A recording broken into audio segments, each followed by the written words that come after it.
They had been informed that the Americans intended to starve them, subject them to torture, or worse. However, when 200 German women prisoners disembarked from the train in Montana in January of 1945, their captors broke them not through brutality, but with something entirely unforeseen. They had braced for violence and animosity. Instead, they received wholesome meals, clean accommodations, and on one frigid winter evening, protection from the wolves that prowled their encampment. The sentries discharged warning shots into the darkness throughout the entire night, successfully deterring the predators. In that singular moment, their preconceived notions about their adversaries began to erode. If you desire to experience more extraordinary true accounts from World War II that challenge your established beliefs, be sure to like this video and subscribe to our channel. Now, let us delve into this exceptional narrative. The Montana winter descended with the ferocity of a physical blow. Inga stepped off the train onto a platform blanketed in 2 feet of snow, and the biting cold permeated her thin auxiliary Wehrmacht uniform. Surrounding her, nearly 200 other German women prisoners clutched their meager possessions and shivered in the fierce wind that swept down from the Rocky Mountains. It was the 15th of January, 1945. The conflict in Europe was nearing its calamitous final months. These women, predominantly between the ages of 18 and 30, had served as secretaries, radio operators, nurses, and clerks for the German military. They had been apprehended in France during the Allied advance eastward. Now they found themselves in the middle of nowhere. Montana, a territory so remote and alien it felt like another celestial body. The train that had transported them here offered a stark contrast in warmth. Steam billowed from its engine, creating spectral plumes in the frigid atmosphere. The women clustered together, their exhaled breaths manifesting as white puffs as they murmured nervously to one another in German. Some draped thin blankets around their shoulders. Others clutched small suitcases containing their entire worldly possessions. "Where precisely are we?" inquired Margaret, a 22-year-old former typist from Hamburg, her lips already succumbing to the chill. "Nowhere," Inga responded, surveying the vast expanse. Unending white plains stretched in every direction, punctuated solely by dark, coniferous forests and distant mountain ranges. "We are situated in the absolute middle of nowhere." American soldiers stood at intervals along the platform, their rifles held in a relaxed manner.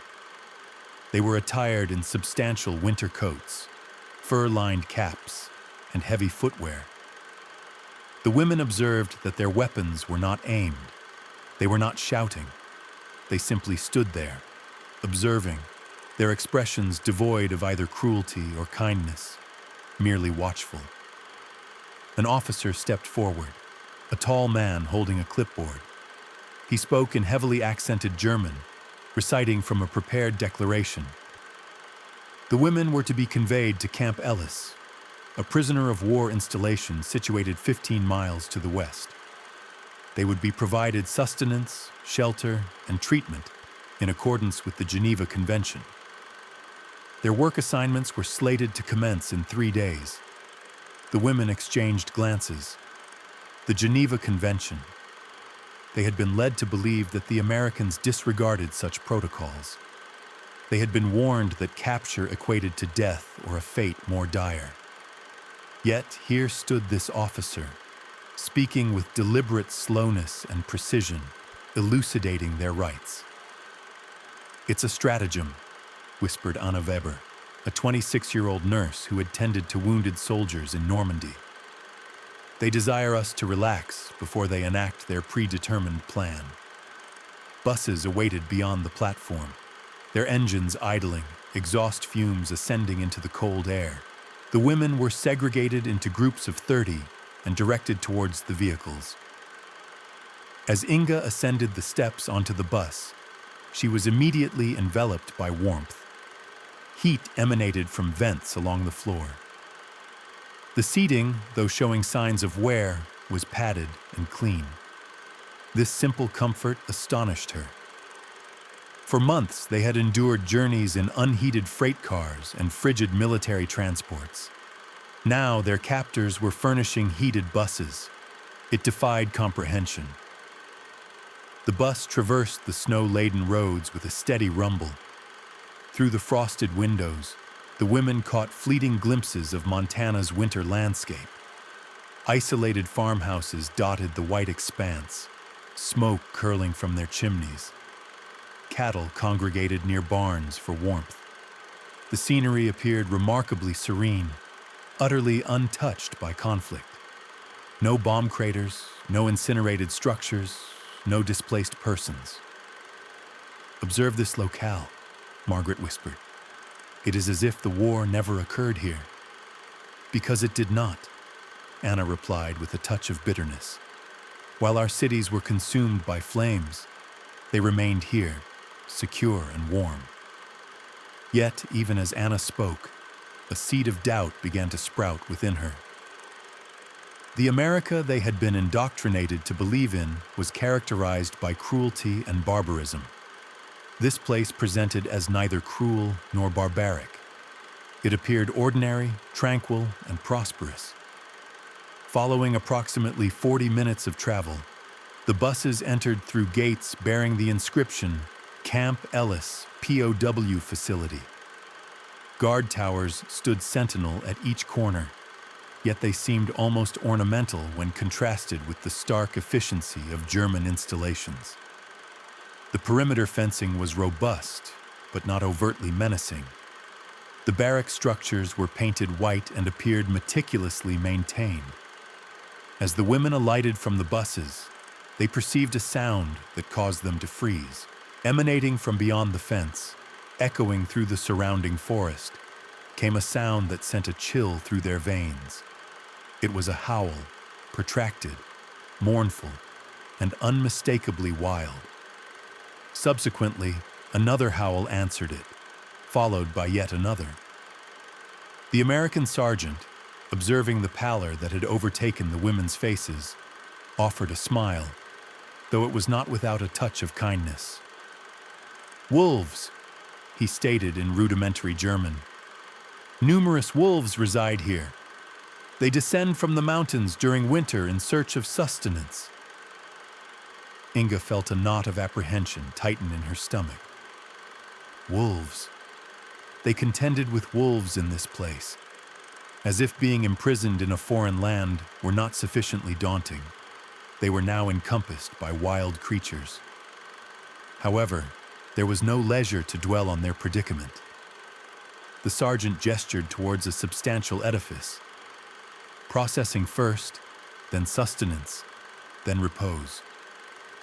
The processing structure was warm internally, heated by expansive radiators positioned along the walls. The women formed queues, and one by one, they approached tables where American clerks meticulously recorded their particulars. Names, ages, hometowns, military service histories.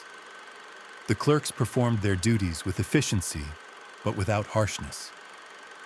One individual even offered Margaret a handkerchief when tears welled up as she recited her personal data. Following the processing stage, a medical examination ensued, a part of the procedure the women had been anticipating with dread. They had recounted tales, whispered in railway carriages and holding cells, regarding the stripping, humiliation, and examination of prisoners as if they were non-human entities. Their hearts pounded as they were escorted to another chamber. Yet, what transpired next utterly shattered their preconceived notions. A female physician, an American woman in her 40s with kind eyes, greeted them. She communicated through an interpreter, explaining that each woman would undergo a basic health assessment. This would encompass a measurement of temperature, weight, stature, and the identification of any apparent injuries or ailments. Their examinations would be conducted privately, individually, with curtains drawn for seclusion. When it was Inga's turn, she stepped behind the curtain, her body trembling. The physician offered her a reassuring smile. "I comprehend your apprehension," she conveyed through the interpreter. "I would likely feel the same, but my sole purpose is to ascertain your well-being. Nothing more." The examination was swift and conducted with professional detachment. The physician noted that Inga appeared underweight, likely suffering from malnutrition. She meticulously checked her teeth, examined her eyes, and listened to her respiration. Subsequently, she presented Inga with a small vial. "Vitamins," the interpreter clarified. "Consume one daily. They will aid in your recovery of strength." Inga gazed at the vial in her hand. Vitamins? The enemy was administering vitamins to her. Following the medical examinations, the women proceeded to the showers. This was the juncture they most profoundly feared. They had been forewarned. The showers were to be the site of humiliation, where their dignity would be stripped away. They were led to a spacious facility featuring rows of shower stalls. An American woman of middle age and stout build stood at the entrance.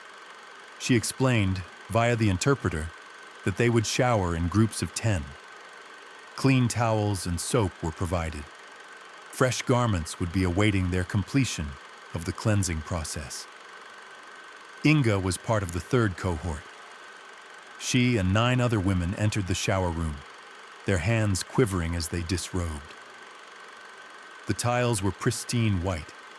Steam already rose from the shower heads. And then, the warm water commenced its flow. For months, they had bathed in frigid water, if they bathed at all. They had scrubbed themselves with harsh soap that left their skin raw. They had endured the presence of lice, with grime so deeply embedded in their skin it seemed indelible. Now, hot water cascaded over them, genuine soap, white and smooth, lathered in their hands. It possessed an aroma reminiscent of lavender, actual lavender, not the synthetic scent of military-grade soap, but the essence of real blossoms. Anna stood beneath the spray and began to weep. Not quiet tears, but profound, convulsive sobs. Around her, other women joined in their emotional release. Some laughed through their tears. Others simply stood, eyes closed, allowing the warm water to cleanse away months of accumulated filth, dread, and exhaustion. Inga scrubbed her hair 3 times, observing the dirt and oil swirling down the drain. Her scalp tingled.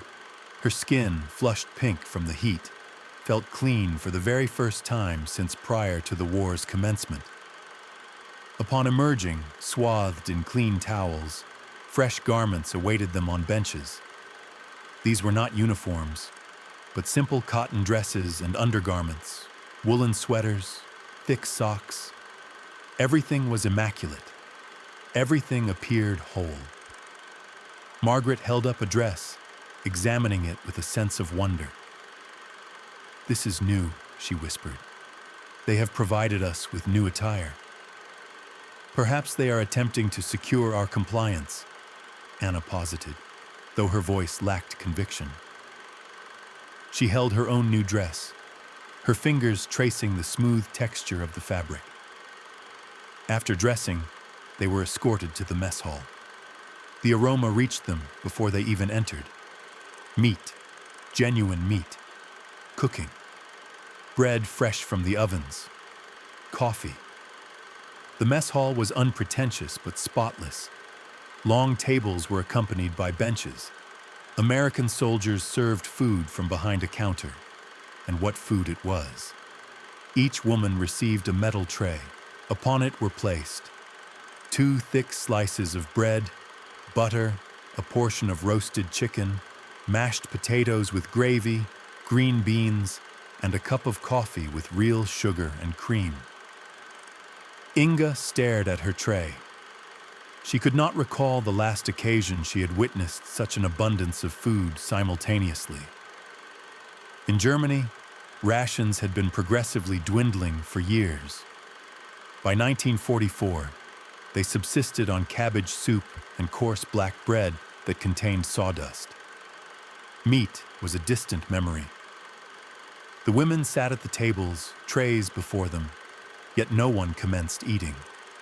They merely stared. Some suspected the food might be poisoned. Others believed it to be a cruel jest, anticipating its swift removal. An American sergeant observed their hesitation. He approached one of the tables, retrieved a piece of chicken from a woman's tray, and consumed it himself. He then smiled and gestured for them to eat. Slowly, with trepidation, Inga picked up her fork. She cut a small piece of chicken and brought it to her mouth. The flavor exploded upon her tongue. Real meat, seasoned and tender.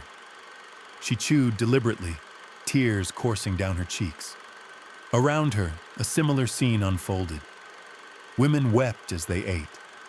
Some savored each bite with deliberate slowness. Others consumed their meals rapidly, with a sense of desperation, as if fearing the food might vanish. Margaret devoured her bread first, then the potatoes, then the chicken, and subsequently returned to lick the gravy from her plate. Anna sat opposite Inga, her gaze fixed on her coffee. She had added 2 spoonfuls of sugar, observing its dissolution. "My brother is likely famished at this very moment," she remarked quietly. "My entire family is probably subsisting on potato peels and offering thanks to God for them, while I am here consuming chicken." "We did not solicit this," Inga replied, but a sense of guilt accompanied her as well. The food was delectable, and that, paradoxically, made it more burdensome. Following the meal, they were escorted to their barracks. The structure was elongated and constructed of wood, featuring rows of bunk beds lining each side. Each bed was furnished with a mattress, 2 blankets, a pillow, and a footlocker. Windows adorned both walls, though they were shuttered against the nighttime chill. A substantial wood-burning stove occupied the center of the room, its fire already crackling merrily. The warmth was intense and profoundly comforting. After months spent in frigid trains and frozen holding cells, the heat felt like an extraordinary luxury. "They are heating our barracks," Margaret remarked, tentatively touching the stove with one hand. "They are, in fact, heating our barracks." Each woman was assigned a particular bed. Inga climbed onto her lower bunk and reclined. The mattress was modest but clean. The blanket carried the faint scent of detergent. The pillow, though small, was soft. As the lights were dimmed and the women settled into their beds, hushed conversations commenced. Questions were exchanged in the darkness. "Why are they treating us in this manner? Is it a trap? Perhaps they are softening us up prior to interrogation." Or perhaps, Anna interjected softly from her bunk, perhaps they are simply adhering to the Geneva Convention as they stated. A silence followed that observation. The notion was almost too bewildering to process, that the enemy would actually extend humane treatment, not from a position of weakness or strategic calculation, but solely because regulations mandated it. Inga lay in her bunk, gazing at the ceiling beams. Her body was clean for the first time in months. Her stomach was full. She was warm, and somewhere outside, wolves howled in the Montana night. She drifted to sleep to the sound of their distant calls, unaware that those very wolves would soon irrevocably alter everything. Morning arrived with the sound of a bell, not harsh or jarring, but a steady ringing that gently roused the women from their slumber. Inga awoke to find frost etched on the interior of the windows. Yet the barrack remained comfortably warm, thanks to the stove, which the guards had replenished during the night. They dressed expeditiously and proceeded to the mess hall for breakfast. More sustenance appeared: oatmeal accompanied by brown sugar, toast with jam, scrambled eggs, bacon, and coffee. The women ate with less urgency this time, with a reduced sense of desperation, beginning to develop a nascent trust that the provisions would continue to be supplied. Following breakfast, they convened in the camp courtyard for the daily roll call. An American lieutenant read names in a heavily accented German. The women responded with "here" or "present," still somewhat disoriented by the routine nature of the proceedings. Subsequently, work assignments were issued. The women were divided into various groups. Some were designated for duties in the camp laundry, others in the kitchen, assisting with meal preparation. A select few with prior medical experience, such as Anna, were to assist in the infirmary. Certain individuals would undertake minor maintenance tasks, such as sweeping pathways and aiding in building repairs. The labor was not arduous. It bore no resemblance to the grueling toil they had anticipated. In the laundry, Inga and 15 other women washed sheets and uniforms using large machines that performed the majority of the effort. They conversed as they worked, their exchanges oscillating between German and rudimentary English. And they were compensated. Not a substantial amount, merely camp script redeemable at the canteen, but compensated nonetheless. This fact astonished them almost as profoundly as the abundance of food. Prisoners receiving remuneration for their labor seemed utterly preposterous.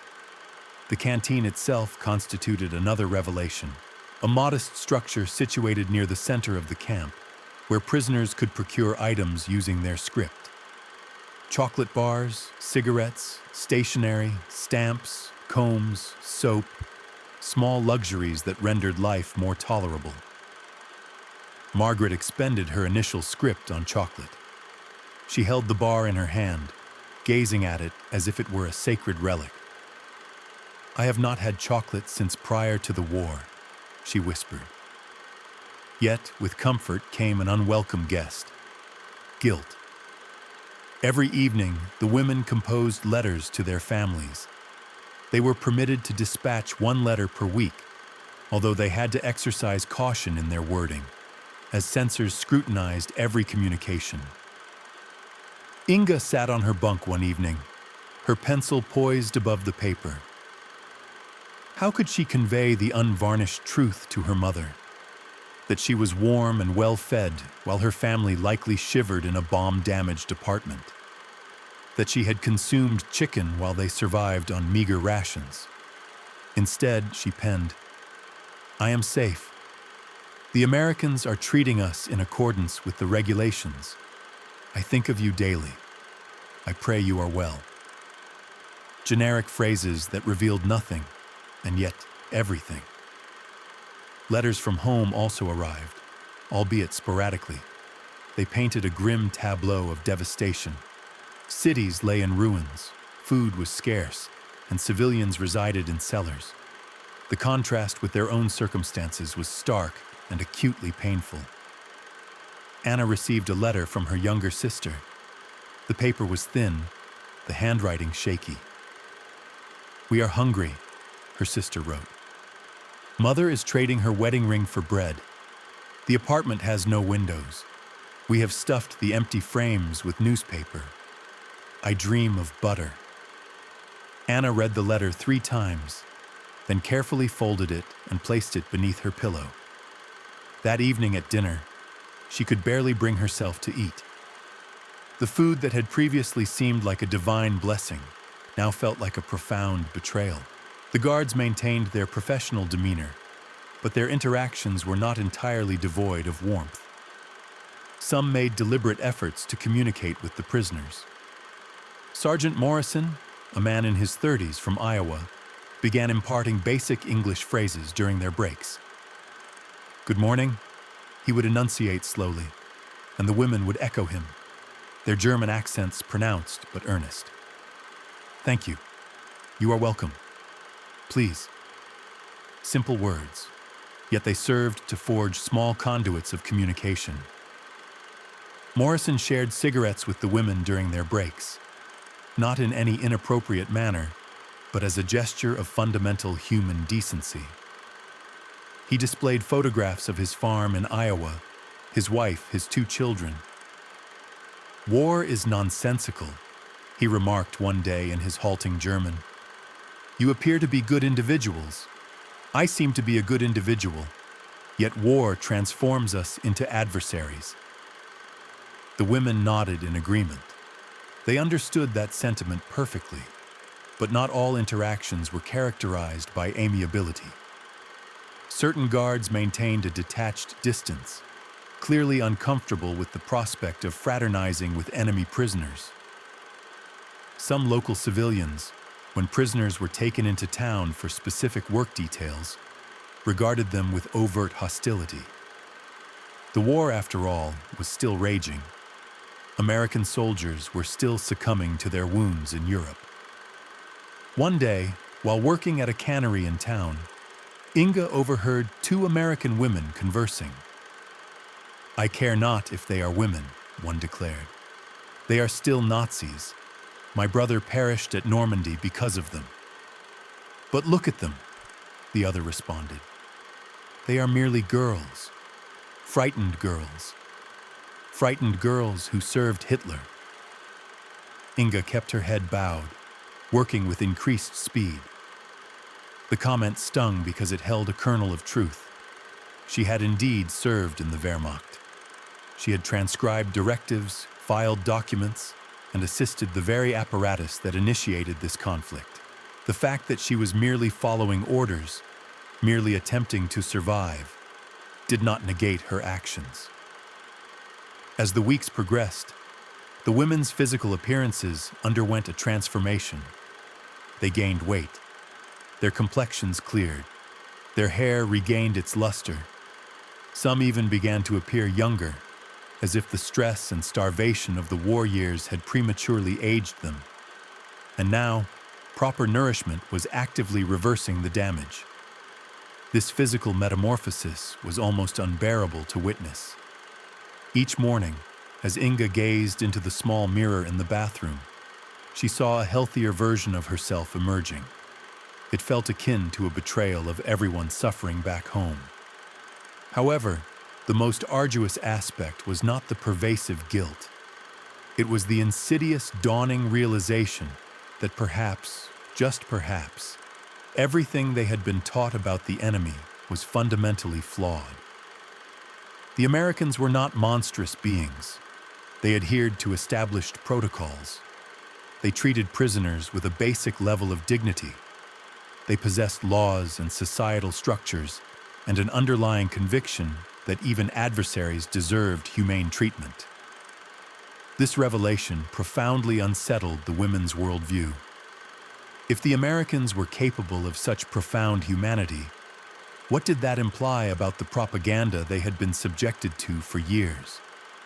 What did it reveal about their own nation, which had pledged glory but delivered only desolation? These questions lingered in their quiet moments, haunting them.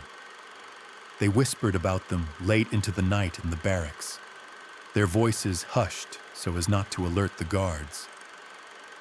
"Do you suppose we were deceived?" Margaret inquired one night. No one responded. The question was fraught with peril, too fundamental. To acknowledge that they had been lied to would necessitate admitting that the war, the sacrifices, all the death and suffering had been predicated on falsehoods. Outside, the wolves continued their mournful howling in the darkness. The women had grown accustomed to the sound. It had become an integral part of the Montana wilderness, a component of their peculiar new existence.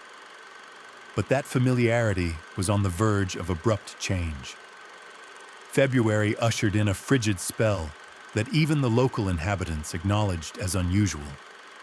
Temperatures plummeted to 20 degrees Fahrenheit below zero. The wind howled incessantly down from the mountains, driving snow into drifts that reached 10 feet in height.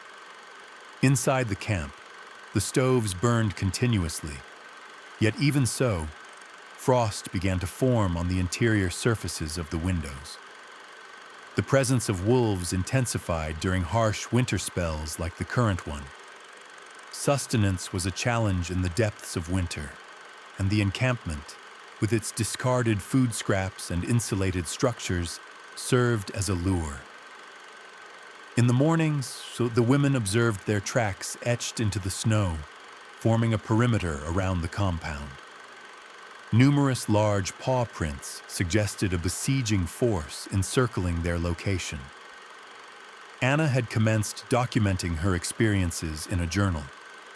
Each night, she recorded her thoughts, attempting to reconcile her conflicting emotions regarding confinement, unexpected comforts, and lingering guilt. 3 months prior, she wrote, I was tending to injured combatants in a makeshift medical facility near Kai. I witnessed men succumb to shrapnel wounds, infections, and exsanguination. I held their hands, offering false assurances of recovery, and watched their life force ebb away. Now, I rest on a clean cot and partake in 3 meals daily. The adversaries extend more leniency than my own government ever did. How am I to process this disparity? Within the barracks, divisions emerged. A portion of the women, mirroring Anna's introspection, grappled with profound inquiries about allegiance and veracity. Others actively avoided such contemplation. They fulfilled their duties, consumed their rations, and anticipated the war's conclusion to facilitate their return home. They consciously avoided contemplating the implications of the Americans' considerate treatment. A small contingent of women remained overtly defiant. Helga, formerly a secretary for the SS, refused to interact with the guards. While she consumed the American provisions, she voiced constant dissatisfaction. During her leisure time, she spoke of Germany's eventual triumph, the transformative potential of clandestine weaponry, and the anticipated reveal of the Americans' inherent brutality. Most women distanced themselves from Helga. Her animosity was unsettling, a stark reminder of convictions they were beginning to doubt. Inga found herself in a quandary. She desired to uphold her belief in Germany and the cause for which she had labored. However, the daily realities starkly contradicted her indoctrination. The Americans were not cruel. Their society was not characterized by decadence and weakness. On the contrary, they appeared more robust, organized, and compassionate than the system she had known. One evening, a film screening was organized in the camp's communal building. The guards arranged for a projector and screen, extending an invitation to the inmates. The presented film was a vibrant, cheerful Hollywood musical, replete with singing, dancing, and a felicitous conclusion. The women sat on benches, engrossed in its spectacle. The colors seemed extraordinarily vivid. The music was infectious and spirited. The narrative, though simple, was captivating, and the entire production radiated unadulterated joy. Upon its conclusion, Margaret, with tears welling in her eyes, turned to Inga. I had forgotten what happiness resembled, she remarked. This statement profoundly affected Inga. They had all indeed forgotten the appearance of ordinary happiness. For years, their lives had been defined by obligation, sacrifice, and struggle. The notion that existence could be light-hearted and joyous felt almost alien. The guards observed the women's gradual metamorphosis. Sergeant Morrison commented to a colleague, "One might almost overlook their status as prisoners were it not for the fencing. Yet they were indeed captive, and that barrier served as a perpetual reminder of their predicament. They were not at liberty. They received fair treatment, but they were not free." Some women began to anticipate the war's end with apprehension. What fate awaited them upon Germany's capitulation? Would they be returned to the devastated homeland? Would they face repercussions for their time as prisoners? Would their kin disown them for having lived in comfort while others endured hardship? Anna articulated this dread in her diary.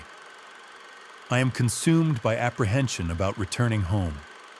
How can I confront my mother and confess to consuming chicken and chocolate while she starved? How can I meet my sister's gaze and admit to being warm and secure while she shivered in a bombed-out apartment? The Americans' benevolence has rendered us estranged from our own people. The most significant transformation was ideological. Slowly and painfully, the women commenced questioning their ingrained beliefs. If the Americans were not monsters, what other narratives had been fabricated? If democracy could foster such a prosperous and orderly society, what was the justification for National Socialism? These were perilous contemplations. Even entertaining them felt like a betrayal, yet the questions persisted. One day, while working in the mess hall, Inga engaged in a conversation with Betty, an American cook who possessed a rudimentary command of German. Betty inquired about Inga's life prior to the conflict. I was a student, Inga responded. I aspired to be an educator. Betty then asked, and then the war intervened? Then the war came, and they required workers, so I became a clerk instead of a teacher. Betty nodded with understanding. My brother dreamed of becoming a musician. Now he is fighting in the Pacific. War deprives everyone of their aspirations, does it not? This simple observation struck Inga profoundly. Betty's brother was likely engaged in conflict against Japanese soldiers. Inga, in turn, had been associated with an organization striving to defeat Betty's brother. Yet here they stood, two women preparing soup together, both victims of the same senseless conflict. I am sorry, Inga murmured. For what? For the war. For everything. Betty gently patted her shoulder. It's not your doing, dear. You didn't instigate this. None of us did. We are all merely striving to endure it. That night, Inga lay in her bunk, contemplating Betty's words. Perhaps that was the essence of the truth. Perhaps they were all simply endeavoring to survive a war initiated by individuals who held no regard for any of them. The wolves howled outside, their calls drawing nearer in the biting cold. Their cries reverberated through the barracks, causing some women to tremble despite the warmth of the stove. Little did they know that the following night would bring matters to a critical juncture. It transpired on February 23, 1945, the coldest night of the winter season. The temperature plummeted to 30 degrees below zero, a level of cold capable of proving fatal to an unprepared individual within mere minutes. The women retired to their sleeping quarters as usual, around 9 o'clock. The stove had been stoked to its maximum capacity, and they burrowed beneath their blankets, listening to the wind's relentless howl. The wolves had been unusually vocal that evening, their calls echoing across the frozen expanse. Approximately at midnight, Inga awoke to a sound that sent a chill through her veins. It was not distant howling, but guttural snarls. Close, extremely close, immediately outside the barracks. She sat upright, her heart pounding furiously. Other women were stirring as well. Murmurs of confusion spread through the darkness. Then, the scraping commenced. Something was abrading the wooden walls of the barracks, something possessing claws. Margaret shrieked. They are attempting to gain entry. The wolves are attempting to force their way in. Panic erupted. Women leaped from their bunks, converging in the central area of the room around the stove. The scraping continued, migrating along the walls. They could discern panting, snarling, and the distinct sound of claws on wood. We are surrounded, Anna cried out. "We are encircled by wolves." Someone rushed to a window and pulled back the shutter. In the moonlight reflecting off the snow, they beheld them. Wolves. Dozens of them. Gray and white forms moving about the barracks, their eyes glinting in the light, their breath forming visible plumes in the frigid air. The pack had descended from the mountains, driven by hunger and the extreme cold. They detected the presence of humans within the barracks, sensed the warmth and the available sustenance, and their primal predatory instincts had been ignited. The women screamed for assistance. "Guards, help us! The wolves are attacking!" Within mere seconds, they heard the sound of hurried footsteps outside, accompanied by American voices issuing commands. Then, a gunshot shattered the night's stillness, its report impossibly loud in the frozen atmosphere. The wolves recoiled from the blast, yet they did not depart. They withdrew to a perimeter just beyond the immediate vicinity of the barracks, circling and regrouping. Sergeant Morrison's voice emanated from beyond the door. "Is everyone inside unharmed?" "Yes," Anna shouted back. "But the wolves, there are so many of them." "We are aware. Remain indoors. Keep the door barred. We will manage the situation." For the ensuing 8 hours, throughout the entirety of the night, the American guards maintained a protective cordon around the women's barracks. Each instance the wolves attempted to approach, gunshots rang out. These were not aimed at the animals, but fired into the air or the ground. They served as warning shots, intended to deter the pack without inflicting harm. The women huddled together in the center of the barracks, listening to the ongoing confrontation outside.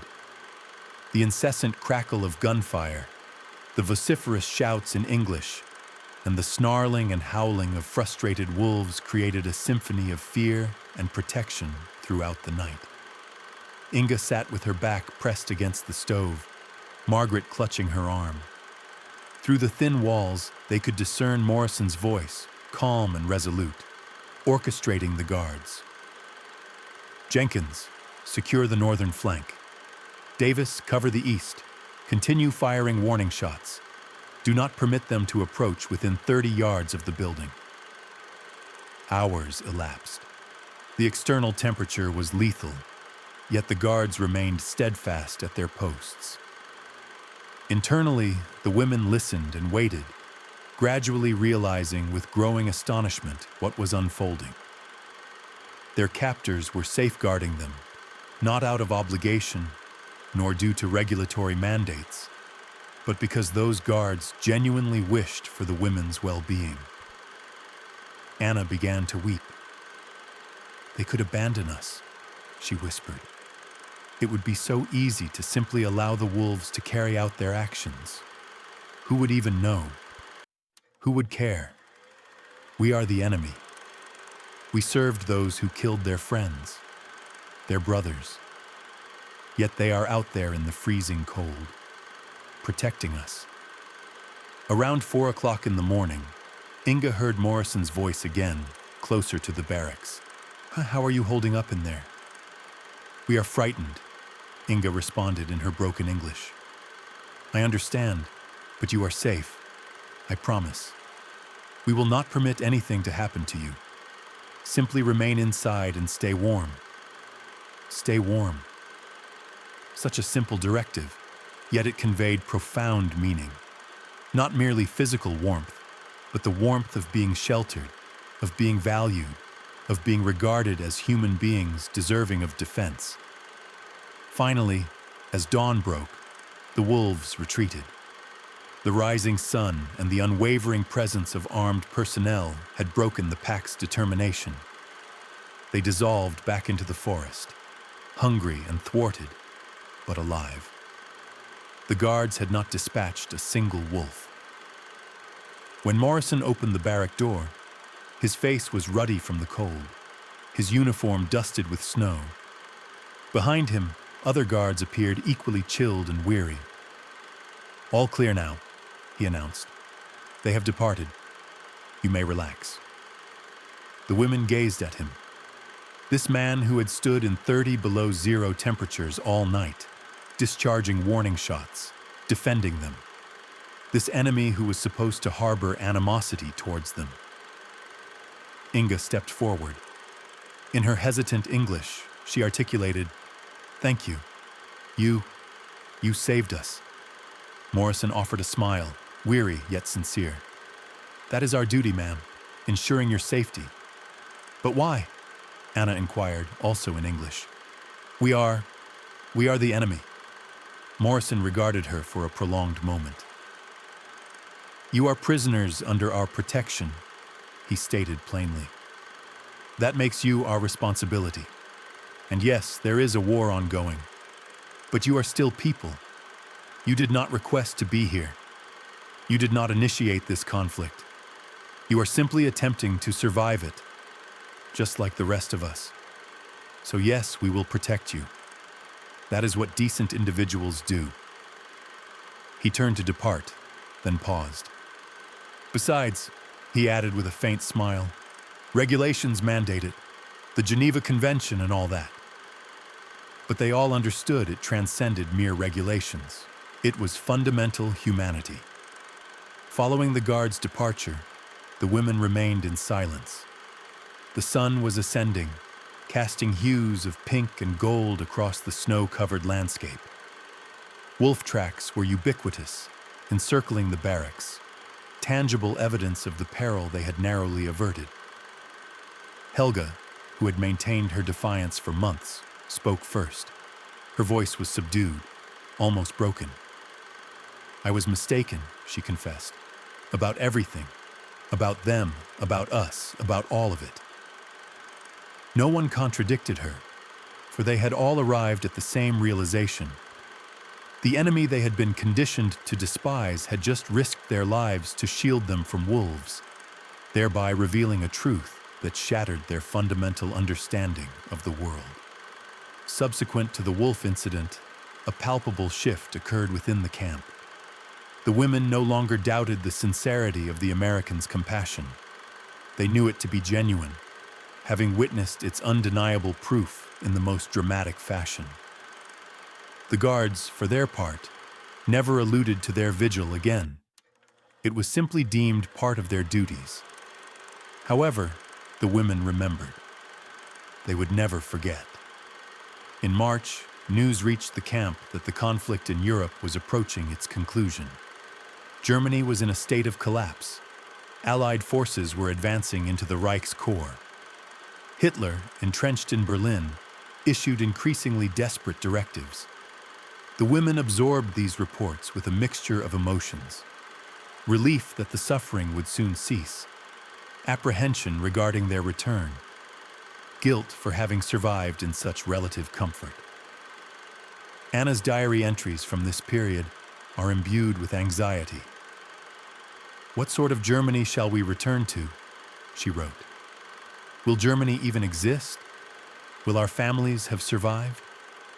And how will they perceive us, well-nourished and healthy, when they have endured hell?" In April, the end arrived. Hitler was deceased. Germany surrendered.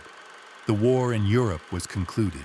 The women congregated in the recreation hall to hear the radio announcement. Upon confirmation, there was no jubilation, only a profound silence. A few women wept quietly. Others sat in a state of shock. The very thing for which they had lived, striven, and sacrificed was over, and they had been defeated. Arrangements for repatriation were initiated. It would require several months to secure transportation. The women would remain at Camp Ellis until vessels became available to convey them back to Europe. During those intervening months, a peculiar phenomenon occurred. The fence remained in place, yet the atmosphere transformed. The guards continued their duties, but with a diminished sense of tension. Certain prisoners were permitted supervised excursions into the nearby town. They engaged with American civilians, shared meals, and exchanged narratives. Inga found herself assisting in a local library, organizing books. The librarian, Mrs. Henderson, was a benevolent woman who made a conscious effort to instruct her in English. "You possess a keen intellect," Mrs. Henderson remarked one day. "You should continue your education once this ordeal concludes. Aspire to become the educator you once desired to be." The prospect seemed almost insurmountable. How could she contemplate the future when she remained uncertain of her family's survival? Yet the thought took root. Perhaps a future was indeed possible.